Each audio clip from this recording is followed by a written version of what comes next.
오늘 성경 말씀 함께 찾아보시겠습니다. 마태복음 5장 말씀입니다. 마태복음 5장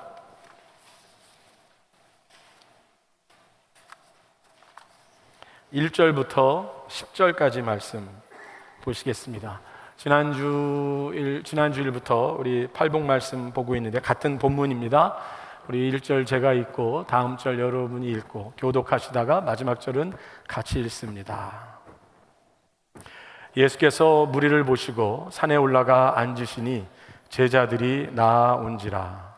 입을 열어 가르쳐 이르시되 심령이 가난한 자는 복이 있나니 천국이 그들의 것이며 애통하는 자는 복이 있나니 그들이 위로를 받을 것이며 온유한 자는 복이 있나니 그들이 땅을 기업으로 받을 것이며 이에 줄이고 목마른 자는 복이 있나니 그들이 배부를 것이며 긍휼히 여기는 자는 복이 있나니 그들이 긍휼히 여김을 받을 것이며 마음이 청결한 자는 복이 있나니 그들이 하나님을 볼 것이며 화평하게 하는 자는 복이 있나니 그들이 하나님의 아들이라 일컬음을 받을 것이며 의를 위하여 박해를 받은 자는 복이 있나니 천국이 그들의 것임이라.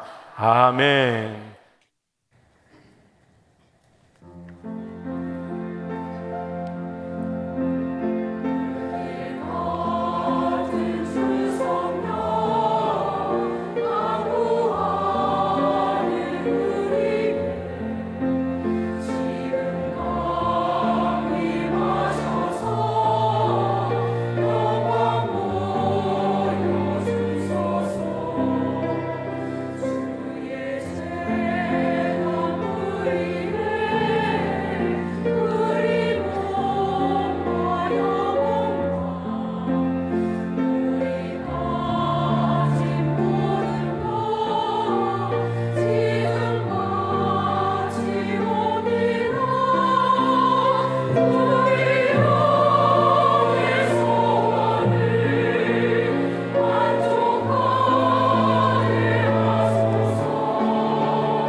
할렐루야. 성령 강림절에 성령의 불로 충만하게 되는 오늘 우리의 예배와 이 말씀 시간이 될 수 있기를 바랍니다. 지난 주일부터 8가지 복, 예수님께서 말씀하신 복된 사람들, 복된 자들, 복 있는 자들에 관하여서 시리즈로 말씀을 드리고 있습니다. 예수님께서 8부류의 복 있는 자들에 대해서 말씀하셨습니다. 오늘은 그 두 번째 부류의 사람들인데 애통하는 자들, 애통하는 사람들입니다. 5장 4절 말씀에 이렇게 말하고 있네요. 애통하는 자는 복이 있나니 그들이 위로를 받을 것임이요. 어떻게 애통하는 자들이 복이 될 수 있을까요?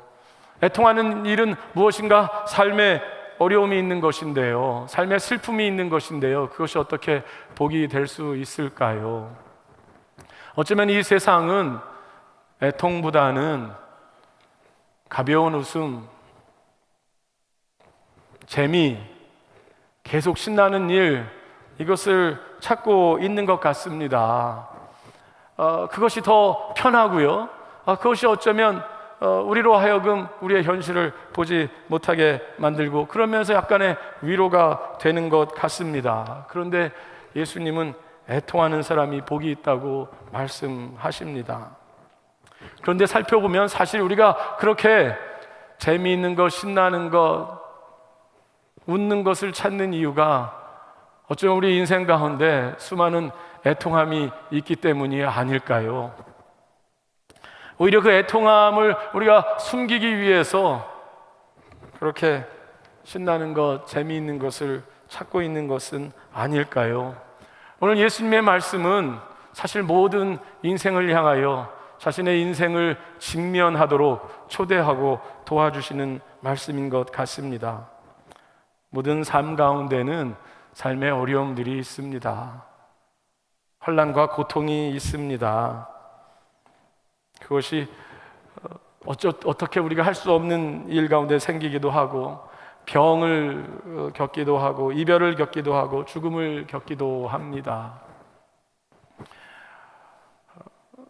목표하는 일들이 잘 되지 않아서 생기는 그런 애통함들도 있습니다. 그것은 제가 설명을 드리지 않아도 우리 삶에 늘 우리 가운데 있는 일이지요. 뿐만이 아니라 어떤 경우에는 이 세상의 악함과 세상의 부정과 세상의 부조리 가운데에 세상을 향한 애통함이, 사회를 향한 애통함이 있기도 합니다. 특별히 우리가 믿음으로 살려고 할 때에, 믿음으로 살려고 할 때 생겨나는 그런 환난과 핍박으로 인한 그 안타까움과 그 아픔, 그것이 우리 가운데 애통함으로 있기도 합니다. 시편 126편 지난 금요일에 나눴던 성전에 올라가는 노래 한 부분에서도 슬피 울며 씨를 뿌리는 자, 울며 씨를 뿌리는 자는 기쁨으로 단을 거두리라 말씀하시므로, 씨를 믿음으로 뿌리는 일들, 우리의 삶에 정직하게 살아가는 삶이 어쩌면 우는 일과 같이 쉽지 않은 것임을 이야기하고 있습니다. 개인적인 삶의 환난과 또 세상의 악함, 이것들이 우리로 하여금 애통하게 하지만, 그런데 때로는 또 우리가 스스로 감춰놓은 애통함이 있는 경우도 있습니다. 그것은 무엇이냐면 내 삶의 잘못된 것들, 내 삶의 죄악들, 내 삶의 그런 것들이 있는데 그것을 어떻게 하지 못하고, 그것으로 인하여 가슴이 아프고 삶이 상처가 생기고 삶에 어려움이 있는데 그것을 어떻게 할 줄 모르고 살아가는 그 죄악된 삶에 대해서도 우리는 사실은 마음 깊은 곳에 애통하지만 어떻게 하지 못하는 그런 경우들이 있습니다. 오늘 앞에서 말하고 있는 애통하는 자, 그것이 그 애통하는 사람들 다 종류는 다르겠지만 그 사람들을 얘기한다면, 특별히 오늘 앞장에 나와 있는, 지난주도 말씀을 드렸지만 4장에 예수님께 나온 이 사람들, 전국 각지에서, 유대 지역에서, 이방인 지역에서 온 이 사람들도 애통하는 사람들의 모습을 보여주는 것 같습니다. 4장 24절 예수의 소문이 온 시리아에 퍼진지라 사람들이 모든 앓는 자 곧 각종 병에 걸려서 고통당하는 자, 귀신 들린 자, 간질하는 자, 중풍병자들을 데려오니 그들을 고치더라. 갈릴리와 데가볼리와 예루살렘과 유대와 요단강 건너편에서 수많은 무리가 주님 앞에 나왔습니다. 여기에 각종 병에 걸려서 고통당하는 자가 여기에 이름이 들어있는 그런 병 종류만 말할까요? 신체적으로, 정신적으로, 정서적으로, 사회적으로, 관계적으로 우리는 사실 우리에게 있는 그 병과 같은 연약함과 상처와 우리 과거에 있었던 그 문제들과 기억들 속에서 사실 우리는 애통하고 있는 이 무리들과 마찬가지인 것 같습니다. 그런데 오늘 이들에게 복이 있는 이유는 그 자체가 복이 있는 것이 아니라 슬픔 때문에 복이 있는 것이 아니라 그 다음에 나오는 말씀 때문입니다. 그들에게 일어날 일 때문입니다. 그것은 무엇이냐면 애통하는 자는 복이 있나니 그들이 위로를 받을 것이며, 위로를 누구에게 받을까요? 이것이 그냥 사람이 던져주는 동정의 위로를 말할 것일까요? 늘 사람들에게 도움을 받는, 그렇기 때문에 복된다는 말일까요? 제가 몇 주 전 금요일에 제가 살아온 간증 중에 일부를 드렸었는데, 제가 허리를 다쳐서 아파서 누워있고 잘 걷지 못하고 좌절하고 절망했던 시기가 있었습니다. 그때 힘들었던 것 중에 하나가 치료를 받으러 걸어가면은 사람들이 지나가면서 저에게 아마 위로한다는 말이, 이렇게 하는 그 표현들이 저에게 들립니다. 멀리서 해도 들려요. 어느 가게 앞을 지나가면 그 가게에 앉아 저 안에 계신 아주머니가 저를 아는 사람이라 그랬는지 동네 분이라 그랬는지 그 안에서 그러는 소리도 저한테 들려요. 그러면 거기 지나가기 싫고 젊은 마음에 제가 그랬습니다. 만약에 위로를 받는 위로가 그저 동정이라면 그것은 복된 것이 아닐 것입니다. 여기에서 나오는 그 위로를 받는다는 것은 무엇일까요? 그것은 하나님의 위로를 받는 사람들을 말하는 것입니다. 하나님의 위로를 받는다는 것이 어떻게 복이 될까요? 왜냐하면 하나님은 그 애통함의 이유와 애통함의 삶과 그 상처와 그 모든 것을 너무나도 잘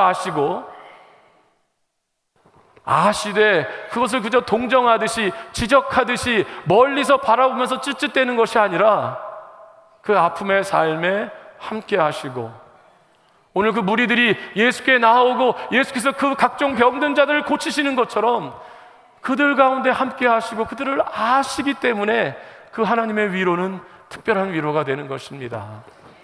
제가 그 아프던 시기에도 아주 외로움을 느낄 때가 있었습니다. 그날 간증으로도 말씀드렸었지만 밤에 너무 아파서 제 비명소리에 제가 깹니다. 그러면 저희 부모님이 오셔서, 아버님은 옆에서 기도하시고 어머님은 막 다리를 주무르시면서 고통이 좀 더 감해지길 새벽 2시, 3시에 그러시는데 그것이 저에겐 도움이 안 됩니다. 도움이 안 돼요. 그때 느껴지는, 너무나도 감사하지만 그때 느껴지는 외로움이 있습니다. 어떤 외로움이었냐면 내가 이것을 어디가 어떻게 아프냐 하는데 설명을 못 하겠는 거예요. 제가 설명하기도 힘듭니다. 두 번째, 내가 설명한다고 한들 이해를 못 하실 것 같아요.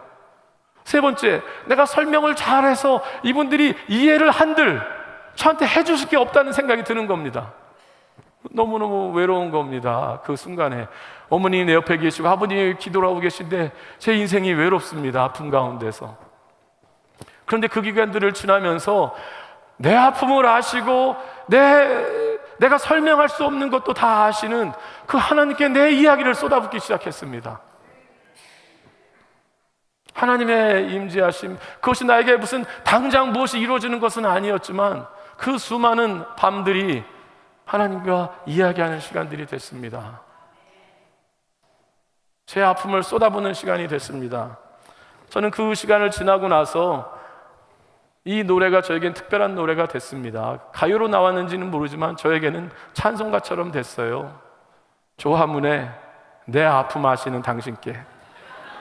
1989년도에 나왔는데 이분이 나중에 목사가 되셨어요. 지금 목사님이세요. 이분이 그 시기가 어려운 시기였는데 하나님을 만나고 2006년에 자전 에세이를 쓰는데 그 에세이의 제목이 이겁니다. 또 내 아픔 아시는 당신께. 그러니까 이 당신은 조아문 마음속에서 하나님으로 가고 있을 때입니다. 그리고 지금은 더 분명한 고백이지요. 내 아픔 아시는 당신께. 그게 저의 노래가 됐습니다. 가사 조아문 잘 아시는 분들은 다 아시겠지만, 어둠을 헤치는 세월은 말없이 흘러만 가는데 지나간 시간이 서러워 한없는 눈물만 흐르네. 그러던 어느 날 사랑을 만났네. 누구도 느낄 수 없는 하나님을 만난 거지요. 그러면서 후렴이 이렇습니다. 내 아픔 아시는 당신께 내 모든 사랑 드려요. 이 눈물 보시는 당신에게 내 마음 드려요. 이거는 하나님께만 할 수 있는 것입니다. 그런 하나님을 만난 것이지요. 조아문은 너무 잘 알려진 가수인 것 같아서 1부 예배 때는 제가 이 노래를 못 불렀습니다. 2부 예배 때는 주저했더니 부르라고 막 박수들을 치셔서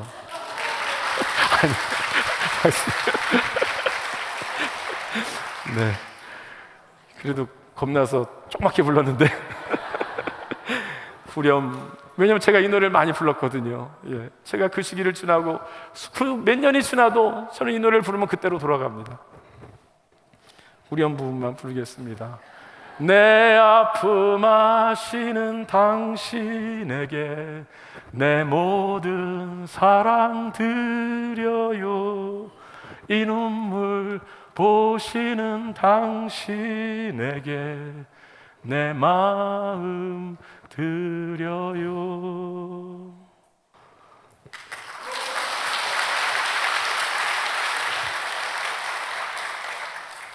박수해 주신 건 감사하지만 이게 신나는 노래는 아닌 것 같습니다. 그런데 아름다운 노래입니다. 아름다운 노래입니다. 하나님의 위로하심을 아무에게도 설명할 수 없는 것, 설명하기 부끄러운 것, 그러나 나를 잘 아시는 주님께 내 사랑을 드립니다. 내 눈물을 보시는 주님께 내 마음을 드립니다. 이것이 예수님이 말씀하시는 애통하는 자의 복입니다. 그런데 이 하나님의 위로가 그저 말로만이 아니라 우리 예수님이 십자가를 지심으로, 예수님이 십자가 상에서 인간이 겪어야 되는 가장 모든 인간의 죄악이 만들어낸 모든 악함과 모든 절망과 모든 죽음을 다 겪으셨습니다.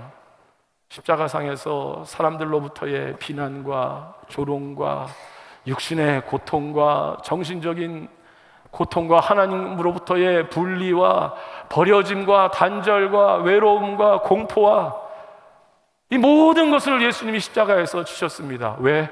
그것이 인간의 아픔이고 인간의 애통함이기 때문에. 그래서 주님은 모든 인생의 아픔을 다 아십니다. 그런데 아실 뿐만이 아니라 우리는 예수님께서 그렇게 십자가에 죽으셨을 뿐만이 아니라 그 예수님이 십자가에서 죽으셔서 부활하신 것을 압니다. 그 말씀은 예수님께서 사단의 권세를 이기셨고 어둠의 저주의 권세를 물리치셨고 진리가 거짓을 이기고 생명이 사망을 이긴다는 것을 우리에게 보여주셨습니다. 그 말씀은 하나님의 위로는 그저 우리와 함께 계신 그것도 너무 우리를 아시는 것이 너무나도 감사하지만 하나님의 위로는 궁극적으로 우리를 치료하십니다. 심지어는 우리의 과거에 있었던 우리의 죄악을 용서하십니다. 그 하나님 앞에서 우리의 눈물을 쏟아붓는 자들에게 하나님의 그 놀라운 구원과 생명을 허락하십니다. 그렇기 때문에 하나님의 위로를 받는 자들은 복된 자들입니다. 이사야 말씀의 1장부터 39장까지는 이스라엘이 범죄한 것, 이스라엘이 하나님께 떠난 것에 대한 이사야 선지자의 아주 준열한 경고와 심판의 그 예언입니다. 그런데 40장부터는 어떻게 하나님께서 그 백성들에게 메시아를 허락하실 것인지, 구원자가 어떤 식으로 오시게 될 건지, 그 구원자는 누구신지, 그것이 이사야 40장서부터 나옵니다. 그런데 그 구원에 관해서 말하기 시작한 40장 1절이 어떻게 시작합니까? 위로하라, 위로하라, 내 백성을 위로하라. 그 위로는 단지 말로 하는 위로가 아니라 포로 생활에서 돌아올 구원, 이스라엘의 백성들의 그들의 죄성 가운데 살아갈 그 민족을 새롭게 하는 그 메시아가 오시는 것, 그 구원에 관한 말씀이기 때문에 그것이 참된 위로가 되는 것이지요.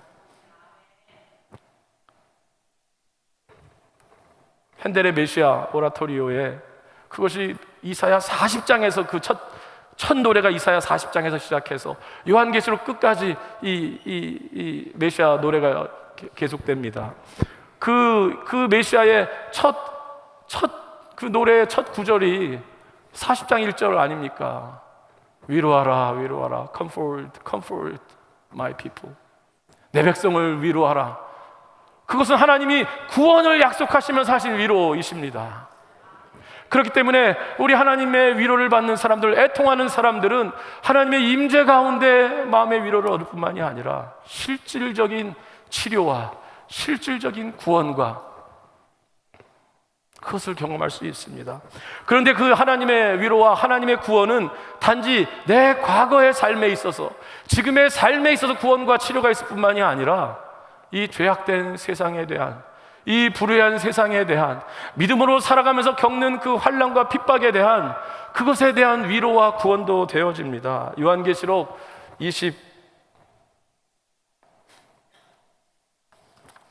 21장 그 요한계시록 가장 끝부분에 나오는 요한이 바라본 마지막 시대의 내용이 이렇습니다. 내가 보니 새 하늘과 새 땅이 열리는도다. 하늘로부터 새 예루살렘이 내려오는도다. 마지막 시대에 이 온 세상이 새 하늘과 새 땅으로 바뀌는, 더 이상의 옛것의 질서와 세상의 질서가 없어지는 그때에 4절 5절 그 주님이 이런 일을 그 백성들에게 하십니다. 요한계시록 21장 4절입니다. 모든 눈물을 그 눈에서 닦아 주시니 다시는 사망이 없고 애통하는 것이나 곡하는 것이나 아픈 것이 다시 있지 아니하리니 처음 것들이 다 지나갔음이러라. 보좌에 앉으신 이가 이르되 보라 내가 만물을 새롭게 하노라 하시고 이르시되 이 말은 신실하고 참되니 기록하라 하시고, 주님께서 새로운 세상, 새로운 땅을 만들어 나가시면서 만물을 새롭게 하시기 때문에 우리는 이 세상을 향한 애통함도 이제는 소망 가운데, 그 소망 가운데 포기하지 않은 하나님이 보여주시는 그 마지막 때의 일, 그리고 그때 우리의 눈에 눈물을 씻어주실 것을 바라보면서 하나님 앞에서 애통할 수가 있습니다. 그리고 그 애통은 슬픔으로 끝나는 것이 아니라 소망으로 끝이 나고 헌신으로 끝이 나고 예배로 끝이 나게 되는 것이지요.